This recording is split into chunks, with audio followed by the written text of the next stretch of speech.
I do personally feel that the Staff of Armadyl went too far. Okay.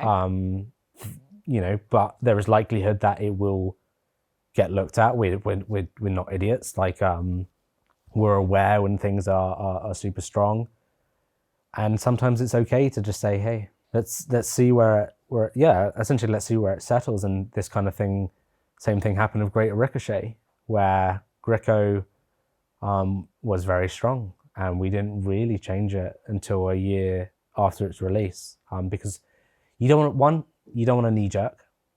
You want to let it find its place. You want other rewards to come out and sort of sit around it, whether it's for that style or other styles. And then we can sort of say, right, let's change it.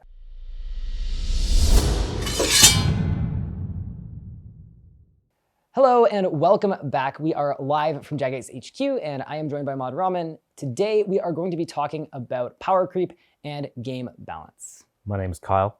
I go by Mod Ramen in the RuneScape community. I've worked at Jagex and on RuneScape for 9 years now, and I am a senior content developer. If you want to go into some of the products you've worked on, I know, one of them is behind us. Yeah, over the years, so I did a round in QA a couple of years through there. So some of my first projects I worked on with Mod Crisel, things like Araxor, Virago, Rise of the Six. So I was exposed to boss content, weapon balancing. I was a player beforehand. My favorite boss being Nex. Obviously, Nex really changed the game when it brought in the Zarite bow. We had stepped up from the original God Wars Dungeon, which was tier 70 or tier 75, I remember. And then we brought in, Torva, Virtus, and Pernix, and you've got these tier 85 pieces of armor. Power creep. That was like the first big power creep. It was a big step in the game's history. It wasn't too many years after God Wars Dungeon, the original. Because this was obviously the fifth boss for God Wars Dungeon. But we had Dungeoneering prior to that. And as a game grows, you kind of need rewards that feel good and players want to strive for. But back to the original question. So I was exposed to boss content. And then after my years in QA, I made such pieces of content like Angel of Death, Solak, Lost Grove, and then all of these brought into the game powerful pieces of equipment. Yes. And then in more recent years, I've done things like Kerapak, and most recently worked with the team on the Zamorak Lord of Chaos boss encounter.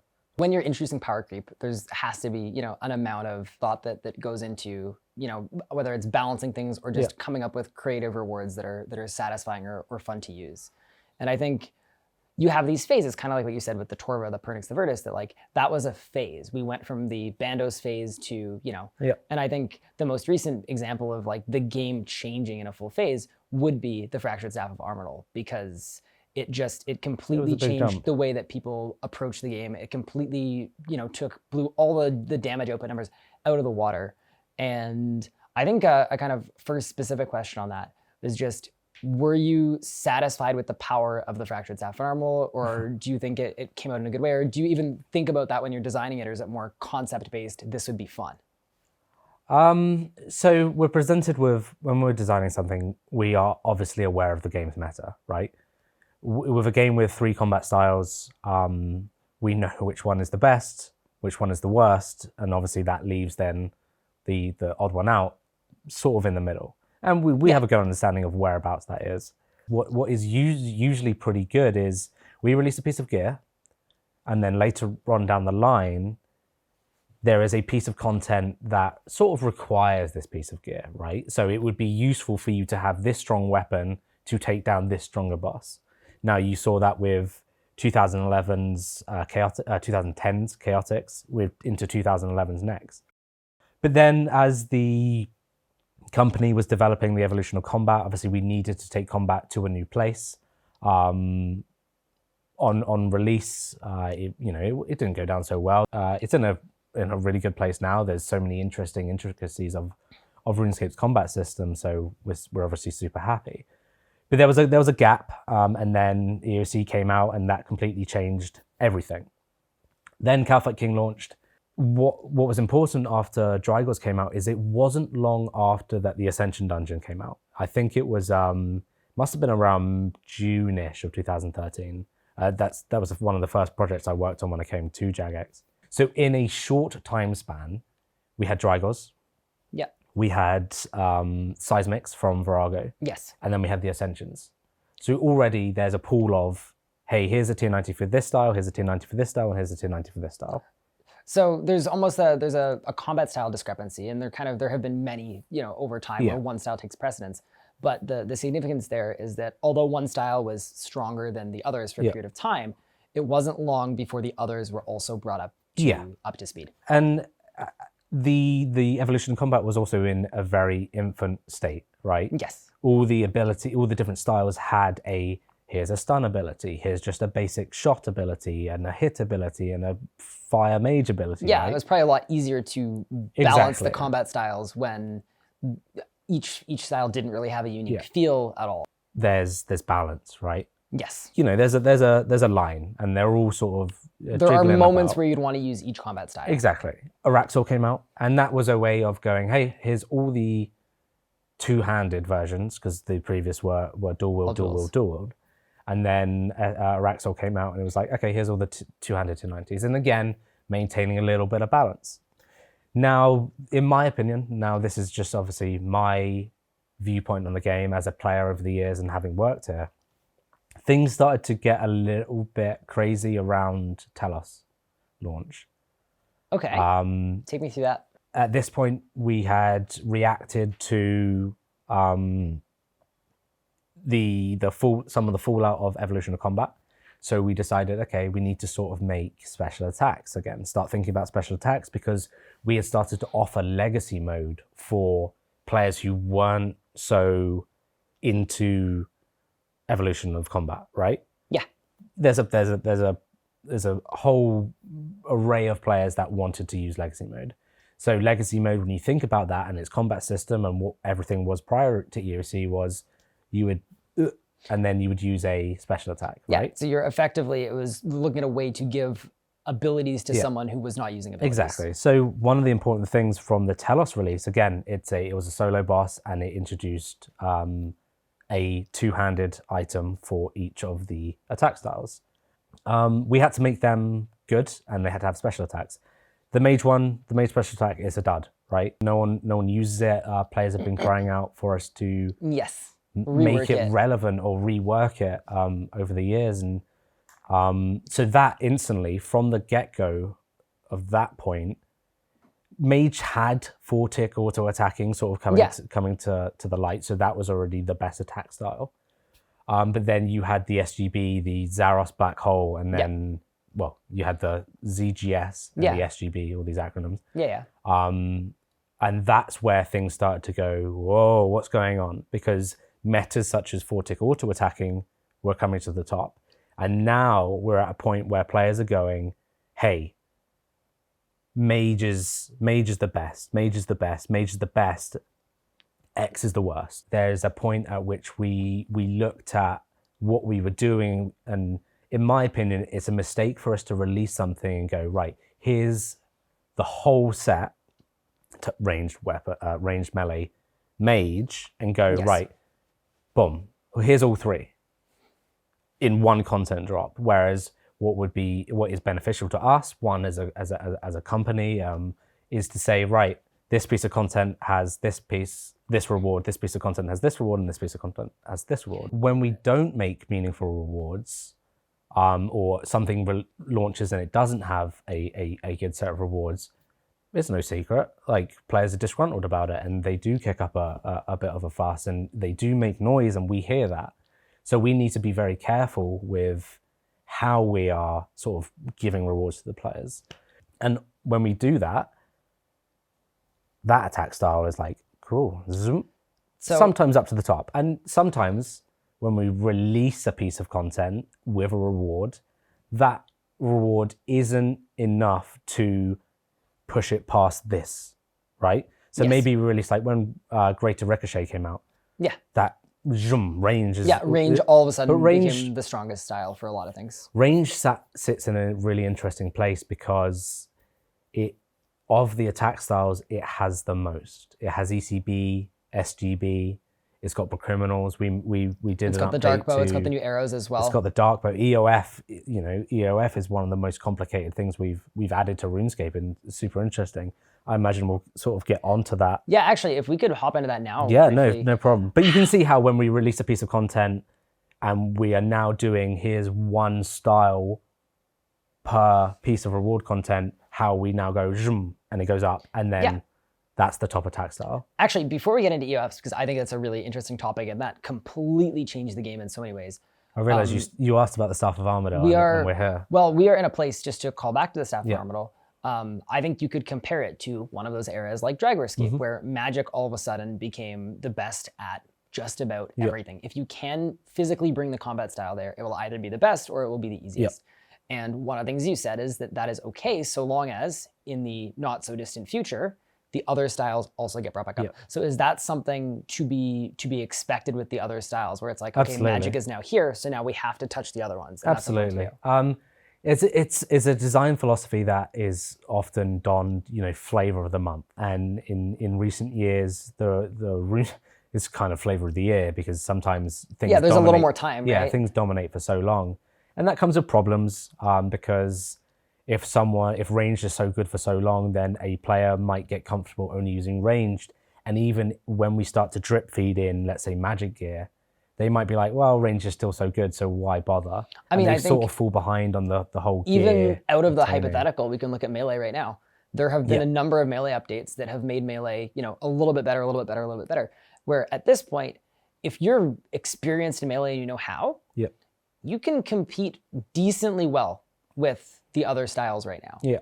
It's not quite there yet, but it's pretty close. But for most people at this current juncture, magic is your bread and butter. You know how to use it. It's easy to use. So for a lot of people, they're not going to switch over unless something happens that just brings it to the point where it's like, okay, I have to now switch it up. Yeah, no, for sure. The intricacies of some combat styles, ranged is quite intricate, and I would say melee is the most intricate, because once you know how to put all these pieces together and really some of the magic of RuneScape, really the sandbox combat system, the fact that players are able to switch pieces of gear in the flick of a switch, right, and then switch back just to benefit 0. something from this piece, or 0.2 from this ring, or I have an invention component on, invention perk on this piece of gear, and I want to use it because it goes with this ability. Whilst there is a call out for, hey, switchscape's kind of getting a bit out of hand, it's like, well, it's kind of the magic of RuneScape being a sandbox. The fact that the players can switch between 3 different combat styles seamlessly, in a quotation marks, of course. Like it's all player skill. It's how quickly can you it's a number of inputs that you're hitting. Unless you're using a robot. Exactly. But compare that to when EOC first began. Like, players over the years have slowly figured things out, and sometimes things aren't. They do methods that weren't really intended or designed. But when you look at it as a company and people who balance this game and just sort of are caretakers, you can go, it's fine. It's fine. Onslaught, like Fractured Staff of Armadyl, right? Yeah, Onslaught, just for context, for those that maybe don't know, Onslaught was a guaranteed critical strike every time. So if you were to Onslaught in a Fractured Staff of Armadyl special, you would basically get an infinite Onslaught. It would never really end. It would just keep stacking up damage over and over again, because you'd continue to replenish adrenaline with every critical strike. So it was never intended that way. And I can say that because I designed the ability. You designed Onslaught. I did it, back in 2014 with Raids. Didn't code it, but designed it. Yes. And it was fine because we weren't leaning into crit. But then once you start leaning into intricacies of the combat system, again, the Fractured Staff of Armadyl sort of lets off an extra spell cast every time you crit, right? Yes. So players would activate the special attack, get to 100% adrenaline, onslaught, right? So you're going crit, crit, crit, crit, crit. Now these spell attacks can crit off themselves. So we were looking at that and going, whoa, what do we touch here? What do we? You have to touch something. Because... Yes, something's got to give, right? So we looked at the way onslaught was working. We were like, oh, that originally isn't working as intended.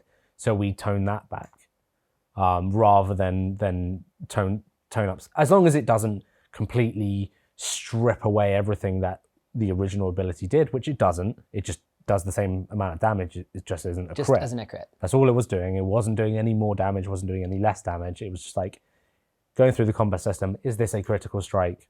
No. That's all we took away. So nothing really lost or gained, but because this was the first thing we started to lean into critical strike with, it was the best thing. But then on the flip side, we looked at things like tendrils, right? Tendrils isn't intended to be a crit. That's fine. So we actually turned around and said, that one's okay. And we won't change that. Yeah, even if it's not planned for. This doesn't work. Now, comparatively to other games, right? We often let things go. Whereas a game like World of Warcraft or League of Legends can just go, hey, we're going to do a whole redesign. This item or this ability, we're going to change it. But don't like the way it works in the meta anymore. So it now does the X, Y, or Z. And that's something we don't do. We won't go back and go to Berserk. All right, Berserk is now 10 seconds instead of whatever the cooldown is now. Cooldown or uptime. Yeah, 20. So that's something we don't do. So we are an evolving game that stats all stay the same. So that's one of the bigger things that I think makes power creep seem way worse than it is because a lot of players go back to a lot of older content that hasn't ever had a stat squish or a bring up. So other games, again, they do things in seasons. So yes. When a new season or DLC or patch or whatever comes out, they often say, cool, here's everything from that previous patch and we don't worry about it, right? And then everything that they release from the new patch is relevant to the new patch, to the new power. And that's something we've never done. We sort of did it with Evolution of Combat where we tweak some damage levels across the game, but it's not something we do. RuneScape is a live game. Anything relevant from 20 years ago is as it was 20 years ago. With relation to, things staying the same as they are, do you feel as though I think there's a sentiment among people towards the end game that like the game is getting easier and easier over time. Yeah. And I think a lot of that probably stems from, maybe a lack of difficult thing to continue to push the end game, to another level. Just from a design standpoint, do you feel that the Fractured Staff of Armadyl, for example, because let's say that gave you the ability to do 500,000 damage per minute, it's somewhere around there in like a perfect vacuum. Yep. Do you think that that was okay for the game so long as future content could be made potentially requiring those levels of damage output? Yeah. So and is that a caveat that's important? I personally believe so. I think as long as we are giving challenging content that requires the use of this DPM output or these weapons, as long as there eventually is something that allows that to work and to have its place, then that's important. I do personally feel that the Staff of Armadyl went too far. Okay. But there is likelihood that it will get looked at. We're not idiots. Like we're aware when things are super strong, and sometimes it's okay to just say, hey, let's see essentially let's see where it settles. And this kind of thing, same thing happened with Greater Ricochet, where Greco was very strong, and we didn't really change it until a year after its release, because you don't want to knee jerk. You want to let it find its place. You want other rewards to come out and sort of sit around it, whether it's for that style or other styles, and then we can sort of say, right, let's change it. And that's where we do the whole we don't completely change something or redesign something. Yeah, you need to keep its core functionality Yeah. because a player has invested time into this and resources into this. And Yeah. if they're trying to buy something like a Staff of Armadyl that is, pretty busted in any nerf capacity, it still needs to come out and be very strong. Exactly. It still needs to be the strongest magic weapon in the game that still allows you to do nuts amount of damage. It's just, it's kind of almost a tuning thing more than a change of everything about how it works. Yeah, the connectivity of the economy is a massive factor in this as well. Like the fact that, an item can be 5 billion coins and then we change it and then overnight it's now 3 billion coins, right? Yeah. Because a snap reaction can do just that.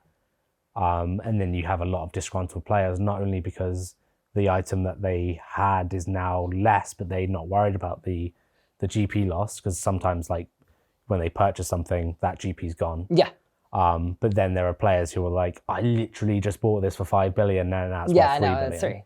So there's always disgruntled players that will come out the woodwork, but that's video games. That's live games. RuneScape's so unique. This constant state of RuneScape, the fact that you can go to General Gradol with all the gears you've earned over the last 10 years, and you hit Gradol and he's the same as he was when he first released in 2009, 2008, 2007, long time ago. Yeah, one of those. See, and that's the crazy thing. It's not like a stat squish. It's just that the player has got so much stronger. Yeah. And as we release new abilities, players find intricacies that we didn't even think of. I have a hot take for you, Okay, or a question. I don't want to say I strongly feel this way, Okay. but I think overall, if you just look at the full scope of the game, especially maybe from a high level end game perspective, how do you feel about the phrase that, or the idea that EOFs were a mistake? I disagree. There are elements I disagree with. I disagree with the idea that now every special attack needs to be relevant. I think that ideology needs to go. That's like saying, hey, my Dragon Long is it's the spec was good back in the day, so it needs to still be good now. No, it doesn't. This is my own personal opinion, but I'm okay with old content dying. Like, I think we personally have done something too much, like Torva, right? Torva now breaks down into various different components. It's just like, let Nex die. Like, at a certain point, Nex it doesn't need relevancy a decade after release. Exactly, 11 years after release, it doesn't need relevancy. And I know we were very careful to when we're designing things, we're like, oh, but Bandos might crash. It's just like, no, this has been out for X amount of years. It's fine to go. EOF added so much to the combat system, like truly added. The fact that it is a combination of 2 amulets, and that amulet is then stronger, but then you can then put a special attack. Power creep. I think it could have been, and I didn't design the Essence of Finality, but I'm the dev that made it. Yeah. It could have been its own amulet, and then you have a choice of amulets that you would take. Do I want to take my EOF, or do I feel that I need my Berserker necklace or my Amulet of Souls, Amulet of Souls, Reaper, exactly. or whatever. Reaper necklace, not Berserker necklace. But the fact that you could sort of use old spec, I love using a dark bow. It added a lot of fluidity. Obviously, it's a cost, it's a sink. Like, if you want to put your SGB into an EOF, then by all means go for it. You're losing, however much the SGB is, and it's still quite an expensive item. But then you can just wear that, and you can just pop that every time it's off cooldown without having to go, all right, switch. Because players would switch anyway, right? I mean, I think it's the difference between switching to you still need a ranged weapon. Exactly. So it's still a switch, and sometimes in a lot of cases it can be even more of a switch. Interesting enough, there was the original design was to have the special attacks weapon work regardless of attack style. Oh. Yeah. Okay. There's a bit of tea. So if you were to store an SGB, you'd be storing just the special attack, and you'd be wearing melee, and you'd use your SGB, and it would and do melee damage. But there was no way I'd be able to do that in that amount of time, and that is like game breaking. Interestingly enough, I almost feel like case by case, there are certain instances where you could almost do that as like more of a switchscape reduction than anything else. Yeah. Because, for example, if you've got a Saren Godbow EOF and you're meleeing, currently you got to put on a different bow. You've got your bolts with you. Everything else, it's just, you know, there's a set of things to do that do make it a little more complicated. But I also think, yeah, being able to debow or whatever on any style, that's absolutely game breaking. That wouldn't work. You could not do that in the game. There's a line, and we know where the big line is. Obviously, the technicalities of it, but from a were difficult. But from a power creep standpoint, that was like hell. Because one of the crazy things is, and we see this a lot with any piece of content, is we can dev it, and we can only spend so much time playing and thinking about the intricacies of how might players use this? Yeah, of course. I mean, there's a realistic time crunch of you can't spend a year thinking about this. You can't. And then you release it, and then 100,000 players. You have the brain power of 100,000 players who might pick up the EOF on the first day, and they're like, "What if I use it with a Granite Maul, and then I switch it to this, and then blah blah blah blah blah?" And you're just like, "Sorry." You like, we'll see like Twitch clips or videos, and we'll look at something and be like, Bandos just disappeared. And then they'll be like, no, they just killed Bandos in 0.6 seconds.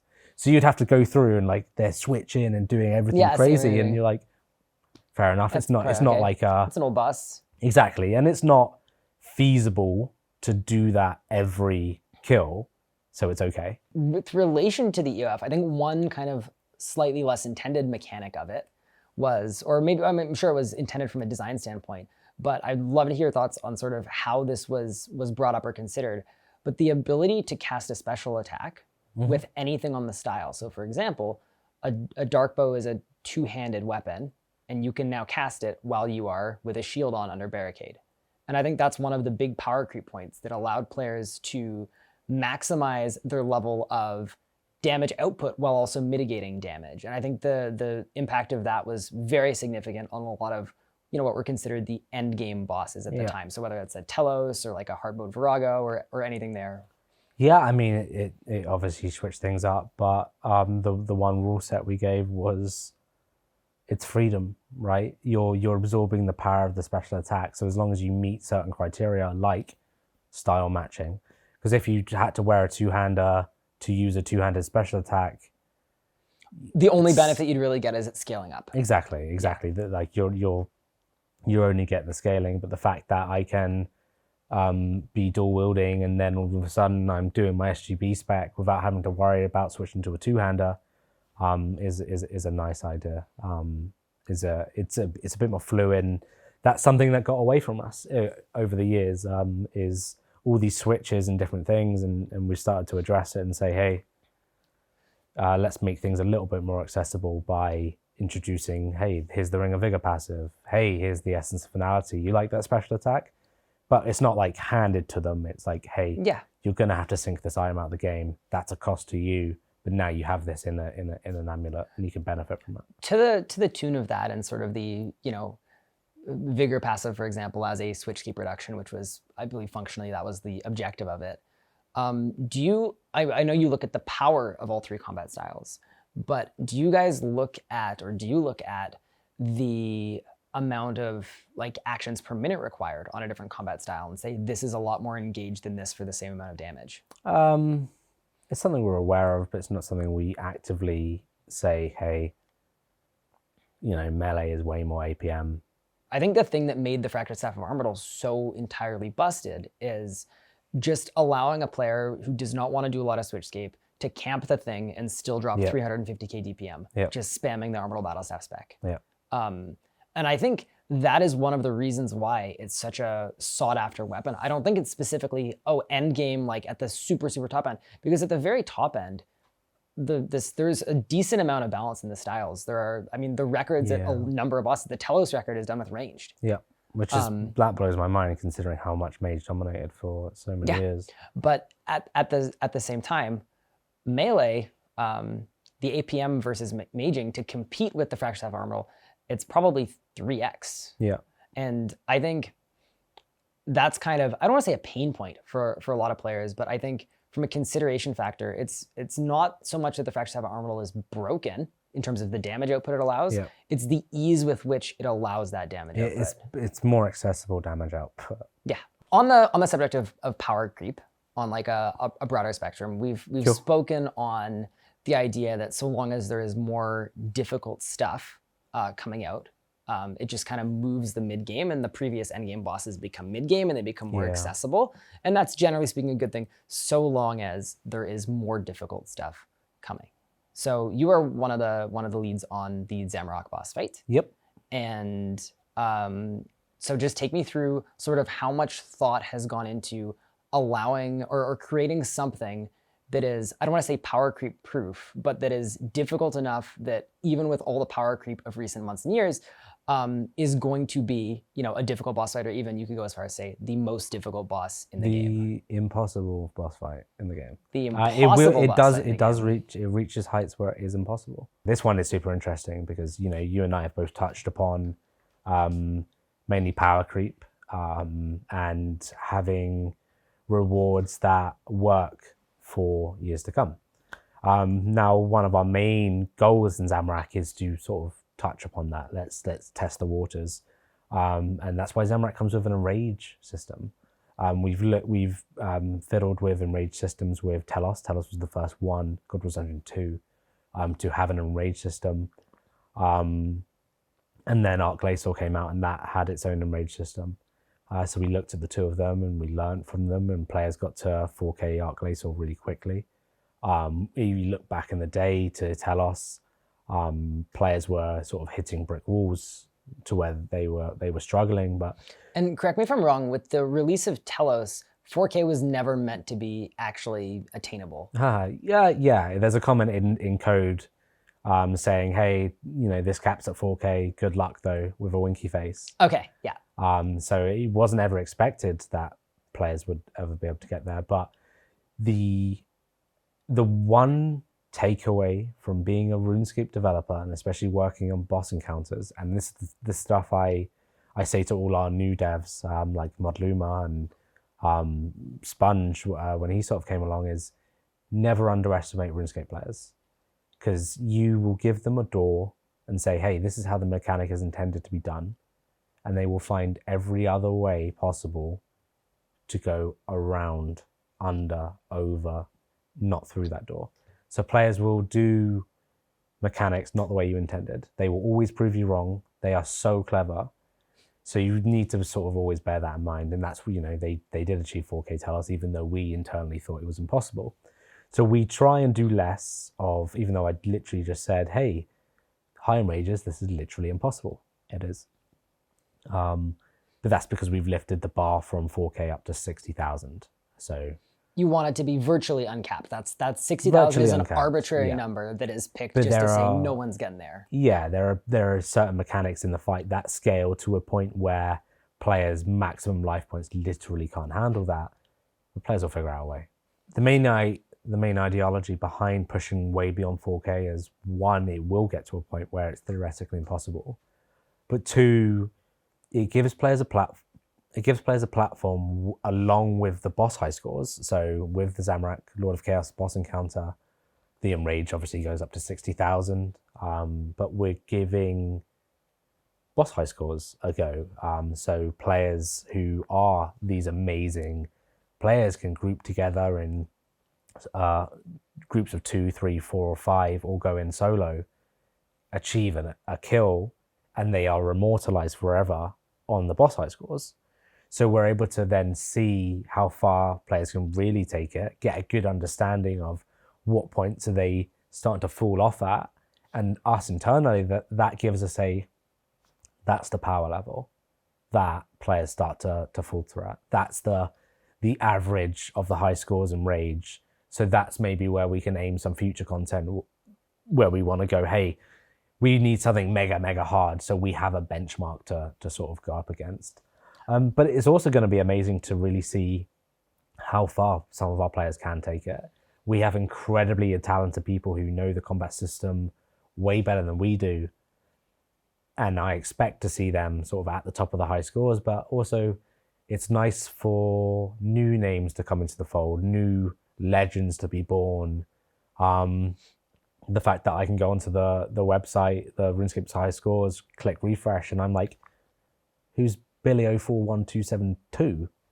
And I mean, I think personally, that's one of the things with the Zamorak fight that, I mean, I've been playing it all week pre-release, but one of the things I'm most excited for is exactly what you said, because in my head, I have an idea of who the top PVMers in the game are, and I know kind of where I fit in, you know, an echelon below that and whatever else. But the idea that is baked into the game, it is a part of the game now to be able to see these new players, because there's a real chance. There are some people that have never broadcasted their PVMing, they're not in a PVM clan, but they are absolutely phenomenal. Exactly. And just to see those names and to get to hear those stories, I think it's gonna be fascinating as well. Even if you're not engaging with the boss, to be able to follow it and watch it. And to me, it sort of recreates a similar feeling to seasonals in, I believe, 2017, where like that was where Couchy really put himself on the map as I am the best RuneScape player in the world. You had players like Sadden, who, you know, no one had really heard of until 4K. Players starting to push Telos, and hopefully with this and groups and different things, we're going to bring a lot of players into the limelight.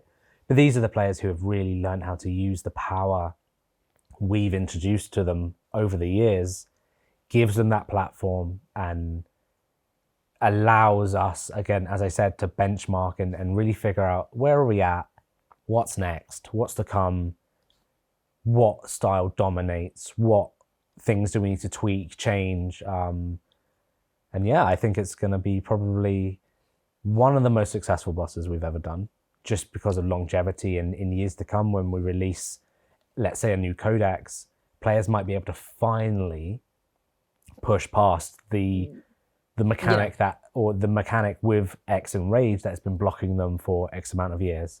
And then we can see how far they can even push it further.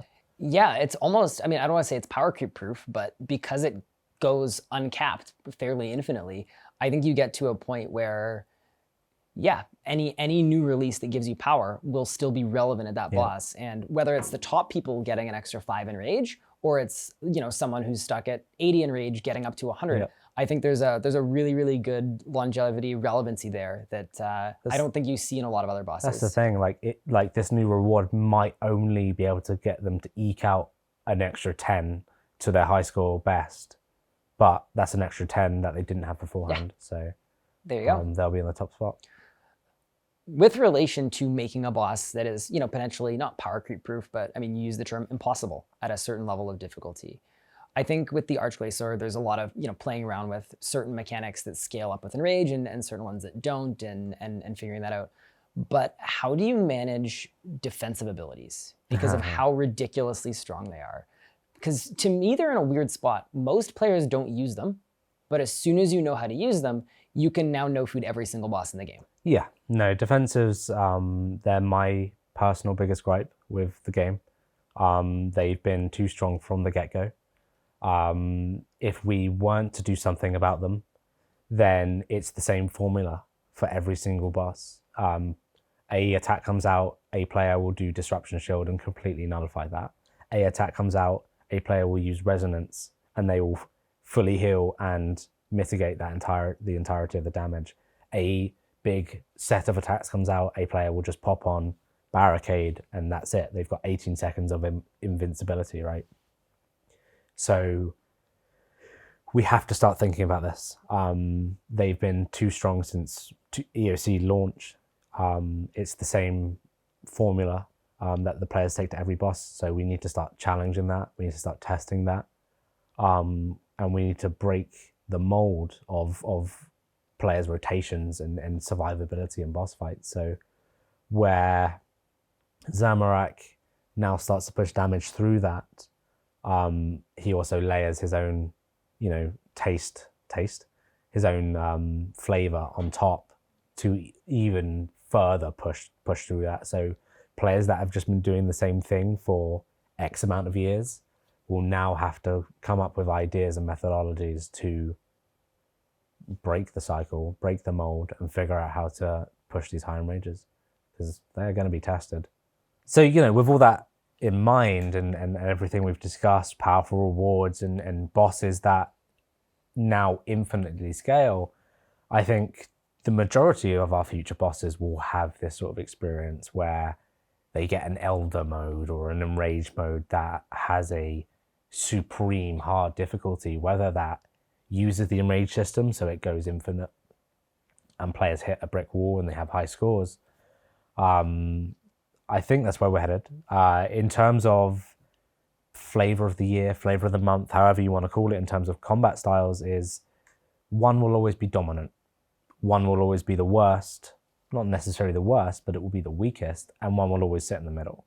That's how it will always be. I don't think, or I don't believe that we'll ever actually aim to say, hey, we want to get these to a point where they're all on a level playing field. The way we do design and the way we listen to our community is we'll look, we'll listen, we'll react.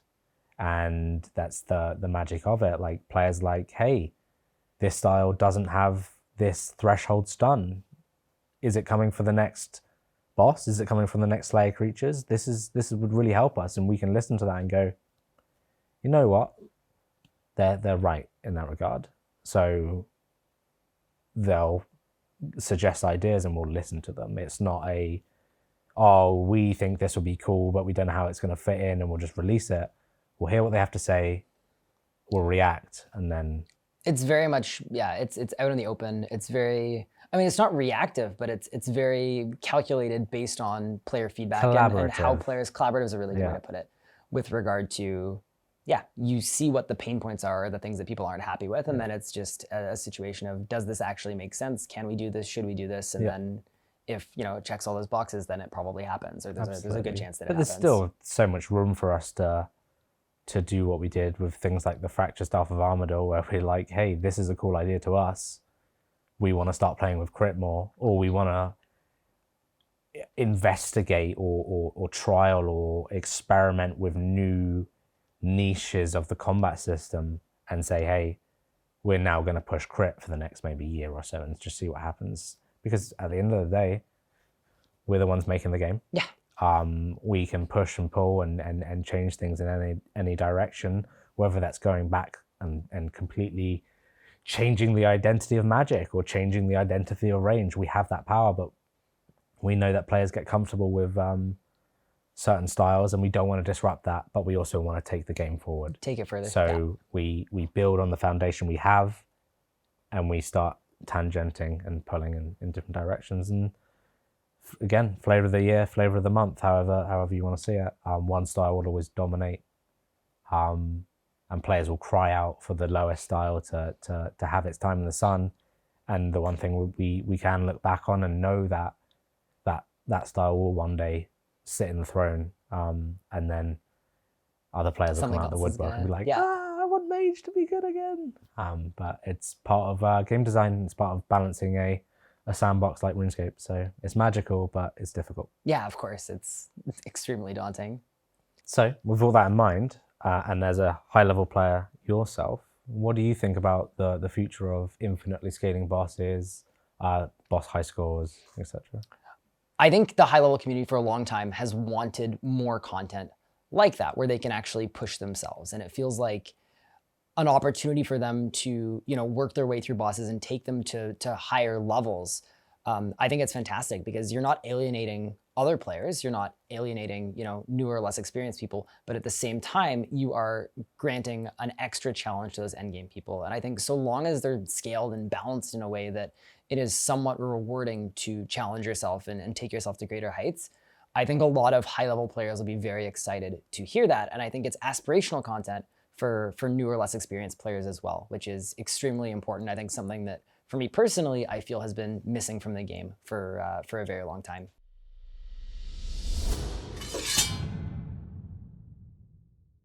So with relation to, you asking me how I feel moving forward, if you're trending in the direction of scaled bosses.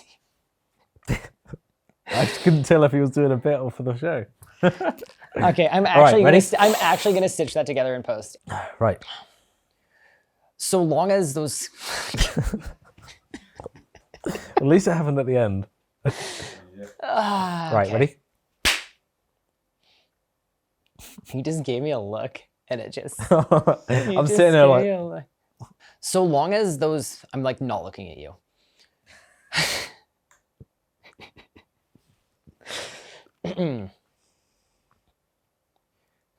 I think we